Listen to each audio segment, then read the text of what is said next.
வணக்கம் மக்களை, நம்ம விவேகானந்தர் தொடர்கதை பார்க்க போகிறோம். நம்ம சேனலை சப்ஸ்கிரைப் பண்ணாதவங்க சப்ஸ்கிரைப் பண்ணிவிட்டு பாருங்கள்.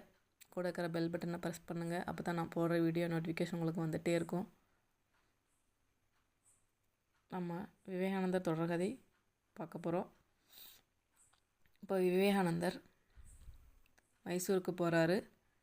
சர் சேஷாத்ரி ஐயர் அவங்களோட சமஸ்தானத்துக்கு போகிறாங்க. இவர் விவேகானந்தரை பார்த்ததும் ரொம்ப சந்தோஷப்படுறாரு.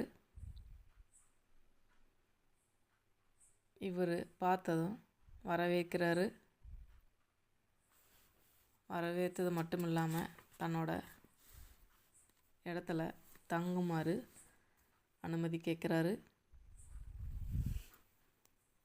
இவரும் சரின்னு சொல்லிட்டு சம்மதிக்கிறாரு. இவர் ரொம்ப நாளாகவே இவரை பார்க்கணுன்னு நினச்சிட்டு இருந்திருக்காரு. இப்போது அவரோட மன்னரான சாமராஜேந்திர அவரும் இவரை பார்க்கணுன்னு ரொம்ப விருப்பப்பட்டார். நினச்சிட்டு இருந்திருக்கார் ரொம்ப நாளாகவே. இப்போது இவர் அவரோட மன்னர் அரண்மனைக்கு கூட்டிகிட்டு போகிறாரு. ரெண்டு பேரும் பலமுறை பேசிக்கொள்கிறாங்க, சந்திச்சுக்கிறாங்க, பேசிக்கிறாங்க. இப்போ மைசூர் மகாராஜா இப்போது அவரோட துறவரத்தில் மிகவும் கவரப்படுறாரு. அவரோட அரசாங்க விருந்தினராக்கி மகிழ்விக்கலான்னு முடிவு பண்ணிட்டாரு. சுவாமிஜியிடம் மகாராஜா நெருங்கி பழகிறாரு. ஒரு நாள் தமது மந்திரி பிரமுகர்கள் முன்பு சுவாமிஜி கிட்ட ஒரு கேள்வி கேட்குறாரு. என்னென்னா, என்னோட சபை பிரமுகர்கள் பற்றி உங்களோட கருத்து என்னன்னு கேட்குறாரு. அதுக்கு கொஞ்சம் கூட தயக்கம் இல்லாமல் ஒரு விஷயம் சொல்கிறாரு.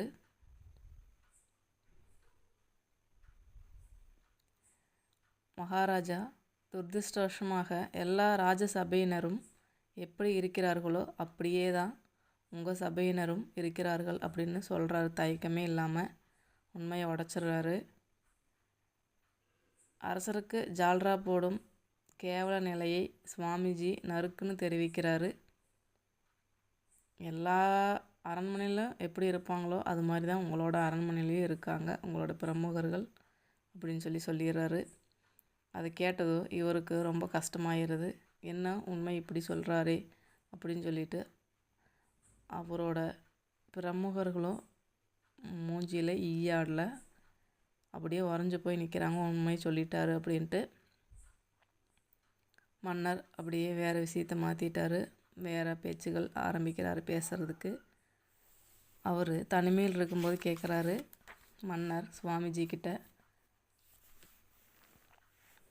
இப்படி வெளிப்படையாக பேசாதீங்க, பேராபத்து உங்களுக்கு தான், யாராவது விஷம் வச்சு கொள்ளுருவாங்க அப்படின்னு சொல்கிறாரு. உண்மை பேசுகிறதுக்கு எதுக்கு தயங்கணும், நான் இப்படித்தான் இருப்பேன் அப்படின்னு சொல்லி விவேகானந்தர் சொல்கிறாரு. நாளைக்கு உங்கள் மகனே உங்களை கேட்டார்னா நான் உங்களை பற்றி என்ன இருக்கிறதோ அதை மட்டும்தான் சொல்லுவேன், இல்லாத நான் இருக்குதுன்னு சொல்ல மாட்டேன் அப்படின்னு சொல்லிட்டு இவர் அவர்கிட்ட சொல்கிறாரு. அவரோட உண்மைத்தன்மை பார்த்து மன்னர் மிகவும் மகிழ்ச்சி அடைகிறாரு. விவேகானந்தரோட சத்திய நிஷ்டையை கண்டு மன்னரும் பிறரும் ரொம்ப சந்தோஷப்படுறாங்க.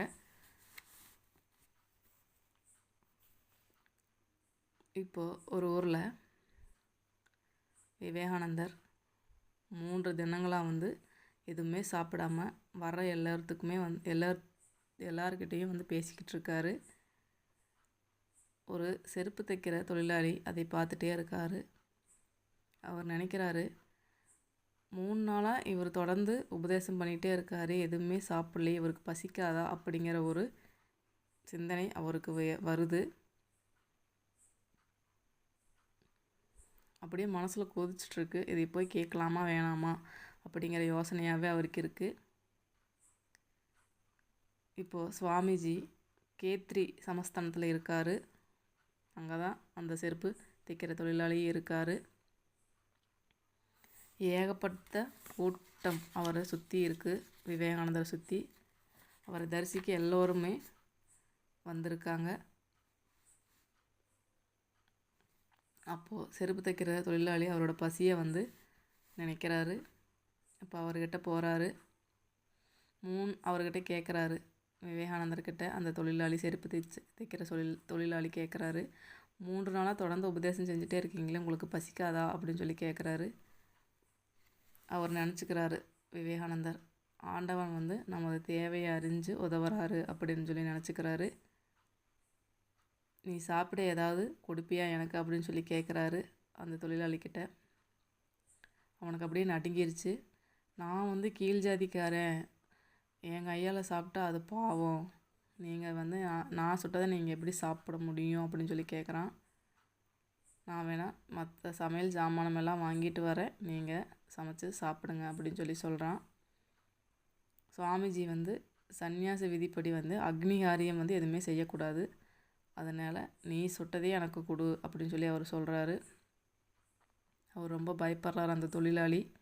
நான் ஒரு கேத்திரி குடிமகன், செருப்பு தைக்கும் தொழிலாளி, உனக்கு சன்னியாசிக்கு உணவளிப்பது அரசருக்கு தெரிஞ்சால் ரொம்ப கடுமையாக எனக்கு தண்டனை கொடுப்பாங்க அப்படின்னு சொல்லி சொல்கிறாரு பயந்துட்டே.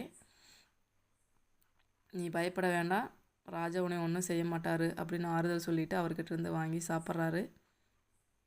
ராஜா உனக்கு தண்டனையெல்லாம் எதுவும் கொடுக்க மாட்டார் அப்படின்னு சொல்கிறாரு.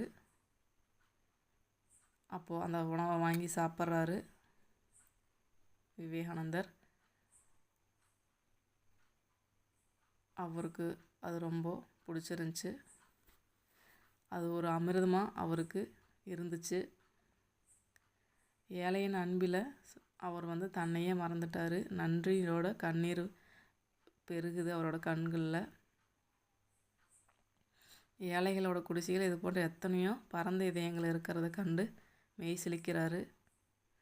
நம்ம தான் மேல் ஜாதிக்காரங்க கீழ் ஜாதிக்காரங்கன்னு அவங்கள ஒதுக்கி வைக்கிறோம், அவங்களோட மனசு ரொம்ப பெரிய மனசு அப்படின்னு சொல்லி சொல்கிறாரு. இப்போ 2 நாளுக்கு அப்புறம் அந்த தொழிலாளியை அரசர் கூப்பிட்றாரு. தண்டனை நிச்சயம் சொல்லிட்டு அந்த தொழிலாளியும் போகிறாரு. மன்னன் அப்படியெல்லாம் எதுவுமே அவரை செய்யலை. அவரை பாராட்டுறாரு, புகழ்கிறாரு அவர் செஞ்ச காரியத்தை. சுவாமிஜி அந்த கேத்ரி மகாராஜாவிடம் ஏற்கனவே அவரை பற்றி சொல்லிட்டார். அதனால் அவர் இவரை இந்த தொழிலாளியை பாராட்ட செய்கிறார். இது விவேகானந்தரோட செயல்.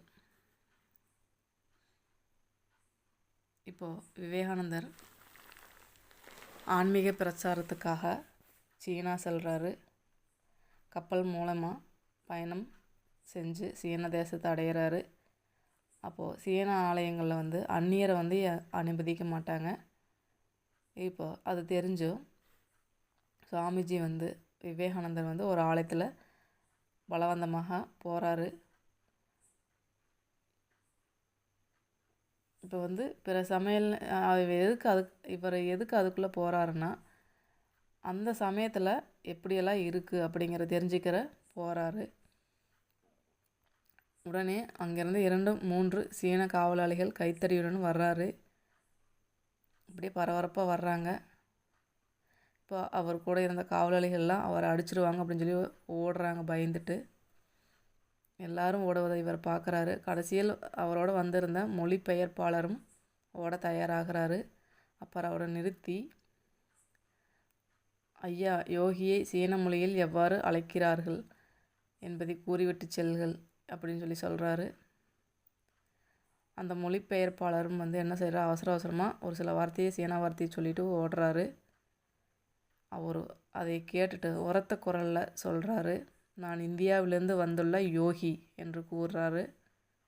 உடனே அங்கே ஒரு ஆச்சரியம் நடந்தது. என்னென்னா, சீனர்கள் அடிக்க வந்தாங்களையும் அவங்க அப்படியே அவரோட காலில் விழுந்து ஆசீர்வாதம் வாங்குறாங்க.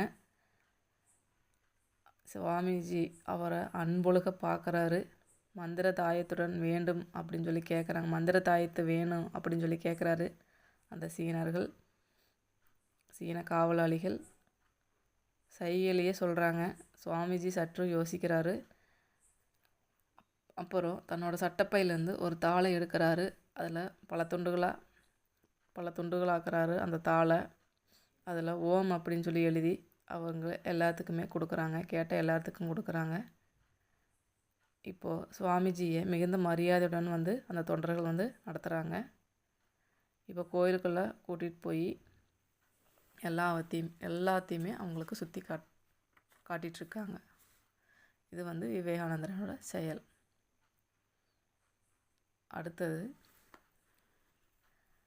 இப்போது பாலகங்காதர திலகருமே சுவாமி விவேகானந்தருமே ஒரு ரயில் பயணத்தில் சந்திச்சுக்கிறாங்க. பூனாலிருந்து கிளம்பி போகிறாரு. பம்பாயிலேருந்து பூனா கிளம்பி போகிறாரு.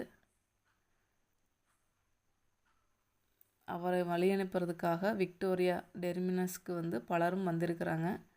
அந்த ரயிலில் திலகரும் வந்திருக்காரு.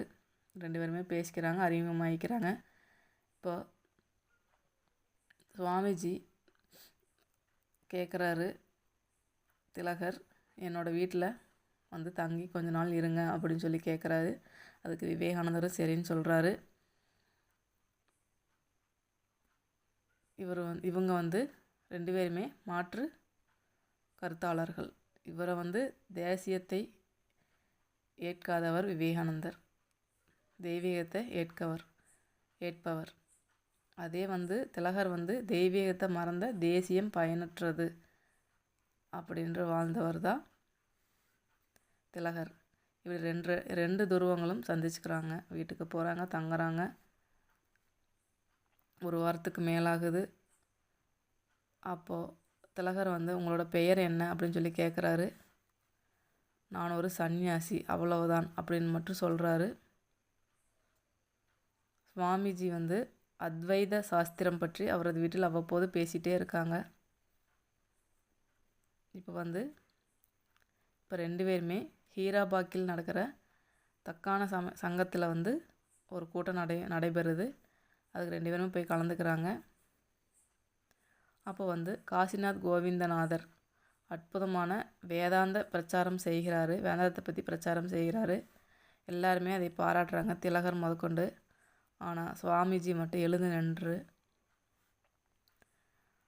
அவர் பேசின விஷயத்தில் மற்றொரு கோணத்தை வந்து சுற்றி காட்டினார். சிறப்பாக ஆங்கிலத்தில் பேசினார். அதை கேட்ட அனைவருமே புது அறிவை பெற்ற மகிழ்ச்சியில் ஆழ்ந்தார்கள்.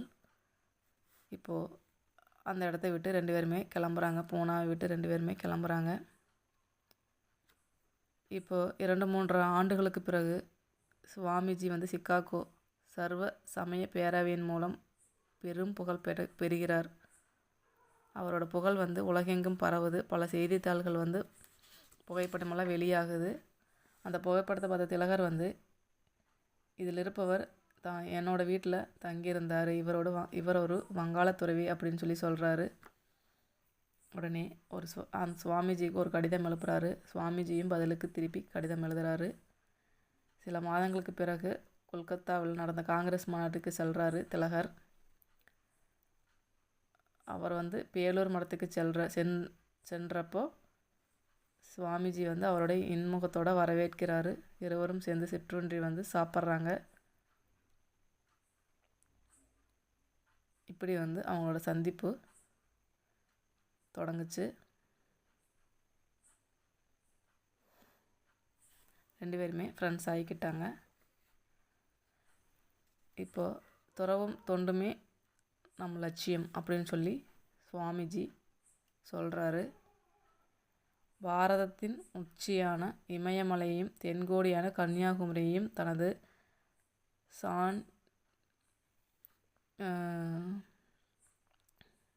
இப்போ வந்து புனிதப்படுத்துகிறாரு சந்நியாசத்தில். இந்தியாவெங்குமே சுற்றி அனுபவத்தை கசக்கி பிழிந்ததில் அவர் கண்ட உண்மை வந்து என்னென்னா, ஆன்மீகமே பாரதத்தின் முதுகெலும்பு அப்படிங்கிறத அவர் கண்டுபிடிச்சிருக்காரு.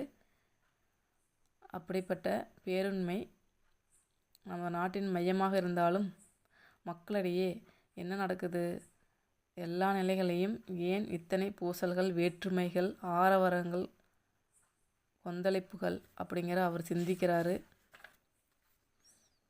இந்த முரண்பாட்டை எப்படி நீக்கிறது அப்படிங்கிற ஒரு சிந்தனை அவருக்குள்ளே வருது. இப்போது அந்த சிந்தனையோடைய கடலுக்குள்ளே 3 கடல் சேர்கிற இடத்துல குதிக்கிறாரு. கடலில் ரொம்ப அலைகள் வந்து பயமுறுத்துது. அவரும் அதில் புரண்டு வர்றாரு. சுவாமி விவேகானந்தர் அதில் புரண்டு வர்றாரு.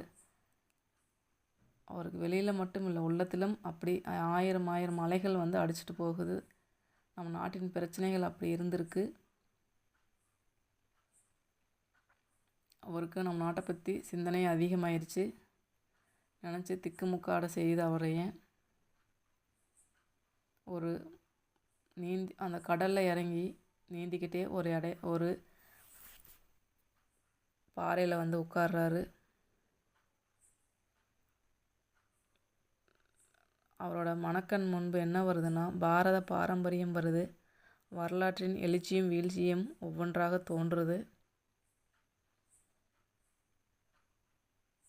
இப்போது பெரிய சாம்ராஜ்யத்தினோட இளவரசன் ஒருவன் தனது சாம்ராஜ்யத்தை இழந்து காட்டில் எங்கோ ஒரு விறகு வெட்டியின் மகனாக வளர்ந்து வரும் நிலையைப் போல இந்தியர்கள் வந்து ஒட்டுமொத்தமாக அடைந்த அவலம் அவர் மனக்கண் முன்பு பளிச்சுன்னு தெரியுது. இந்திய மக்களை வந்து ரொம்ப நினச்சி கஷ்டப்படுறாரு. இவங்களோட நிலையை வந்து எப்படி உயர்த்துவது அப்படின்னு சொல்லி நினச்சிட்ருக்காரு. அந்நிய ஆதிக்கம், கலாச்சார ஆதிக்கம், அப்படி எல்லாத்தையுமே சுயநல நோக்கம், இது எல்லாத்தையுமே பற்றி யோசிக்கிறாரு.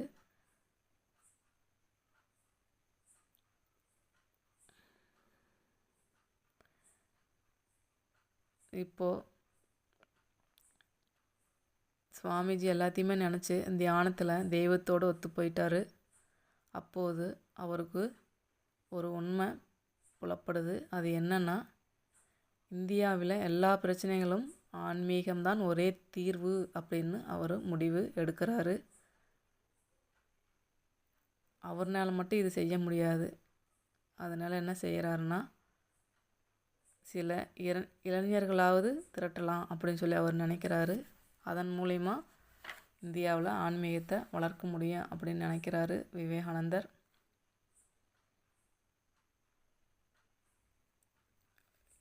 நான் வந்து ஒரு புதிய திட்டத்தை தொடங்க போகிறேன். கடவுளே நீங்கள் எனக்கு துணையாக இருங்க. என்னோடய குருதேவா நீங்களும் எனக்கு துணையாக இருங்க. எனது பணி வந்து சிறக்க நீங்கள் தான் உதவி செய்யணும் அப்படின்னு சொல்லிட்டு அவர் பிரார்த்தனை செஞ்சுட்டு அந்த பணியை தொடங்குறாரு. அப்போது அவர் அப்படி எழுந்ததுனால தான் நம்ம உலகம் வந்து தலை நிமிர்ந்துச்சு அப்படின்னு சொல்லி சொல்கிறாங்க. இதில் இப்போது அமெரிக்கா போகிறாரு. அங்கே போய் ஆன்மீகத்தினோட சிறப்பை உலகுக்கு சொல்கிறாரு. அதன் மூலமாக இந்தியா தனது பெருமையை உணர ஆரம்பித்தது. இது எல்லாத்தையுமே நம்ம நினச்சி ரொம்ப வியப்படைகிறோம். இவரோட ஒரே தீர்வு என்னன்னா ஆன்மீகம். இந்தியாவில் நடக்கிற எல்லா பிரச்சனைக்கும் ஒரே தீர்வு ஆன்மீகம்தான் அப்படின்னு சொல்லி நம்ம விவேகானந்தர் நினச்சிருக்காரு. அதில் வெற்றியும் பெற்றிருக்காரு அப்படின்னு இந்த கதையை முடிக்கிறாங்க. விவேகானந்தர் ஒரு ஆன்மீக துறவி. நிறைய சொற்பொழிவுகள் ஆற்றியிருக்காரு இந்திய மக்களுக்காக. அவங்கள வாழ்க்கையில் வெற்றி பெற நிறைய சொற்பொழிவுகள் கொடுத்துருக்காரு அப்படிங்கிறது இதில் சொல்லியிருக்காங்க. மீண்டும் ஒரு அடுத்த கதையில் சந்திப்போம். நன்றி மக்களே.